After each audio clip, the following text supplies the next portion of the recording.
Assalamualaikum warahmatullahi wabarakatuh. Halo semuanya, perkenalkan saya Sally Meilani dari 11 MIPA. Kembali lagi di Let's Talk with Smart J. Pada kali ini kita kedatangan narasumber yang merupakan pengawas pembina dari KCD Wilayah 1 Jawa Barat, yakni Bapak Dul Syukur MPD. Apa kabar Bapak? Alhamdulillah sehat, baik. Alhamdulillah sehat.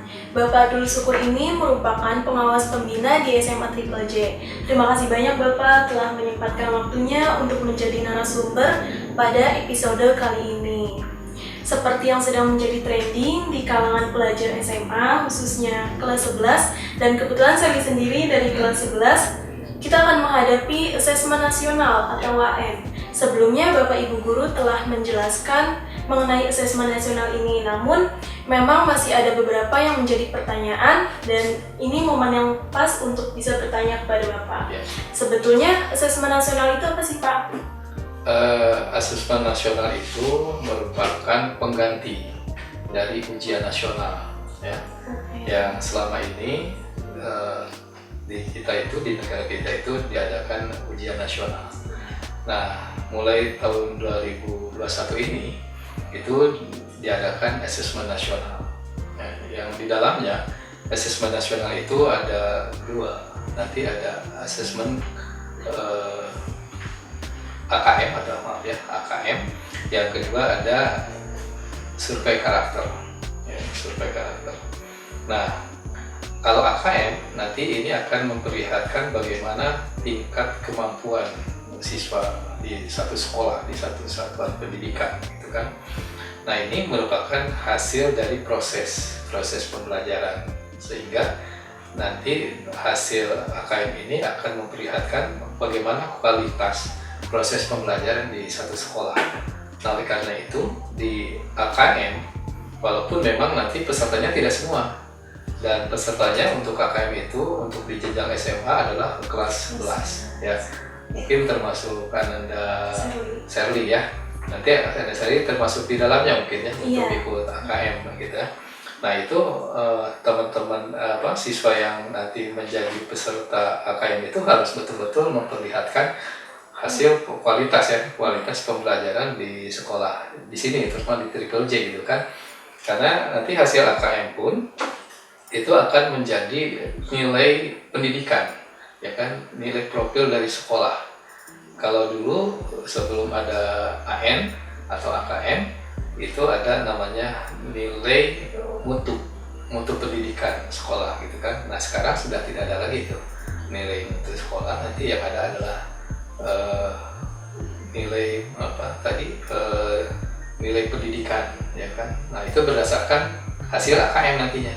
Nah, karena itu siswa-siswa yang masuk ke AKM itu boleh dikatakan adalah sebagai dutanya sekolah, gitu kan, yang akan memperlihatkan bagaimana reputasi prestasi dari sekolah itu, gitu kan. Makanya saya berpesan ke peserta AN jangan terlena, gitu kan, tapi tunjukkanlah bahwa kalian itu adalah anak-anak yang memang potensial, anak-anak yang hebat, hasilnya sih bagus, gitu kan. Nah, itu.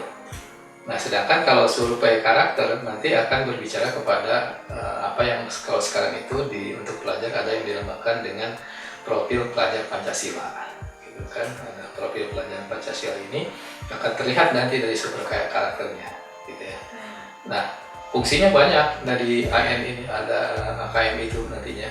Katakanlah kalau misalnya ada sekolah yang akhirnya berdasarkan hasil AKM nilainya itu kurang, gitu kan. Nah, mungkin di sana akan terjadi perlunya proses peningkatan kualitas guru, ya kan, kualitas guru. Apakah itu harus dilakukan pelatihan dan lain sebagainya, ya. Dan ini nanti bisa difasilitasi baik oleh sekolah ataupun dari pemerintah, gitu kan. Nah, itu berdasarkan nilai-nilai yang diperoleh.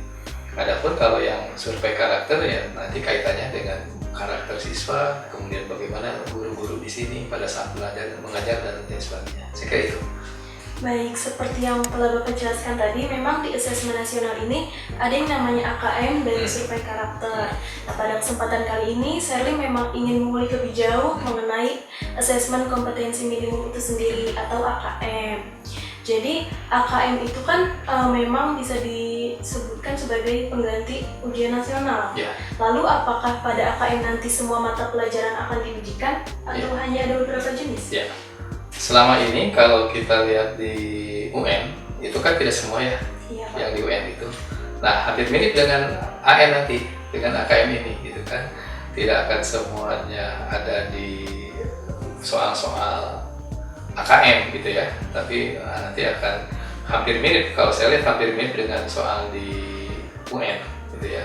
Hanya bedanya kalau waktu UN dulu kan per mapel, katakanlah ada 5 mapel gitu kan yang diujikan, maka setiap mapel ini berapa soal, apakah 40 atau 50 soal kan gitu ya.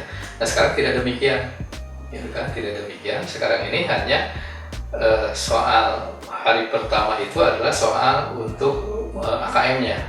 Nah, hari kedua, karena 2 hari ini kegiatan itunya ya, AKM itu. Hari pertama itu AKM untuk menjawab soal-soal itu AKM. Yang hari kedua adalah untuk survei karakternya, gitu kan, untuk survei karakter. Nah, di AKM ini nanti akan terwakili dari beberapa mata pelajaran, gitu kan. Misalnya fisika ada berapa soal, kimia ada berapa soal. Ini kalau untuk anak IPA, ya kan. Nah, untuk anak IPS nanti sesuai juga dengan jurusannya, materi pelajaran yang ada di jurusannya seperti itu, gitu ya. Jadi memang pada AKM nanti itu mata pelajaran yang diujikannya yang berhubungan dengan jurusannya ya Pak? Ya, termasuk di dalamnya. Juga bisa juga dari yang umum, karena kan selama ini juga di UN itu kan ada bahasa Indonesia, ada bahasa Inggris, matematika gitu kan. Ditambah kalau di SMA itu kan yang 3 mayor, ya yang kalau di IPS berarti kan ada ekonomi, ada sosiologi gitu ya, geografi. Nah ini masuk di dalamnya nanti gitu. Baik, terima kasih banyak Pak atas penjelasannya. Lalu jika kita berbicara mengenai peserta nih Pak, seperti yang telah Bapak jelaskan, memang pesertanya ini hanya dari kelas 11 tingkat SMA. Lalu seandainya nih Pak nanti ada peserta pada saat pelaksanaan AKM, ia itu mengalami kendala, semisal sakit sampai dirawat. Lalu nasib si peserta itu gimana Pak? Ya. Nah, untuk peserta AKM itu saat ini satu sekolah nanti maksimalnya 45 ya, 45 siswa gitu kan. Tetapi juga ada cadangannya. Nah, ada cadangannya. Cadangan itu 5. Jadi sebenarnya yang terdaftar itu 50. Ya kan? 5 adalah sebagai peserta utama, yang 45 yang 45 peserta utama, yang 5 itu adalah cadangan. Sehingga jika terjadi seperti tadi, ada yang peserta utama ini sakit misalnya, nah maka masuklah yang cadangan gitu, seperti itu. Baik, berarti memang ada cadangannya ya untuk menggantikan peserta yang berhalangan mengikuti AKM. Betul. Lalu sempat dijelaskan juga memang AKM ini pengganti ujian nasional. Apakah hasilnya akan mempengaruhi ijazah? Nah, baik. Tadi yang di awal saya sampaikan bahwa hasil AKM ini tidak akan mempengaruhi untuk siswa, tetapi ini akan berpengaruh besar kepada sekolah. Mutu atau kualitas pembelajaran di sekolah itu ditentukan oleh hasil AKM gitu kan. Jadi hasilnya bukan untuk individual siswa, tetapi adalah untuk sekolah. Ya, jadi tidak ada pengaruh sedikit pun kepada siswa, ya kan, di AKM. Tetapi tadi kembali lagi, siswa yang ikut AKM nggak bisa terlena atau leha-leha saja kan gitu ya, tidak peduli gitu kan. Justru mereka itu akan jadi duta. Namanya duta itu kan luar biasa gitu kan, orang pilihan gitu kan, orang pilihan. Dan peserta AKM ini pun bukan sekolah yang menentukan ya, tetapi ini secara random itu ditentukan berdasarkan data yang ada di Dapodi. Sekolah tidak ada yang tahu siapa pesertanya yang akan menjadi peserta AKM gitu. Baik, berarti memang tidak ada sangkut pautnya dengan hasil ijazah, namun lebih ke sekolahnya. Betul. Dan kita semua dari para guru maupun siswa-siswi pasti menginginkan hasil yang maksimal agar berpengaruh ke sekolahnya pun maksimal. Lalu untuk Sally dan teman-teman kelas 11 lainnya yang akan menjadi perwakilan AKM, kira-kira persiapan apa nih agar nanti hasilnya itu bisa maksimal? Ya, baik. Saya sudah di sudah mengingatkan ke Bapak Ibu guru ya dimanapun gitu ya, karena nanti di AKM itu tipe soalnya banyak ya, tidak seperti yang mungkin pada saat UN kemarin. Tipe UN kemarin itu hanya satu, ada yang hanya satu ya, hanya pilihan ganda saja ya kan, walaupun ada di 2 tahun terakhir itu ada di salah satu mapel yang di UN kan itu ada pilihan ganda dan isian singkat ya. Nah nanti di AKM ini varian soalnya banyak, ada pilihan ganda, ada uraian singkat gitu kan, ada pilihan ganda kompleks gitu kan.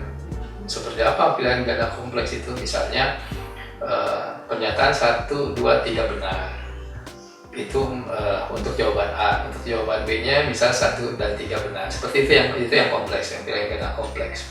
Ada juga yang selama ini sudah jarang digunakan di sekolah, khususnya di SMA gitu ya, yaitu soal-soal yang jawabannya benar salah, ya kan?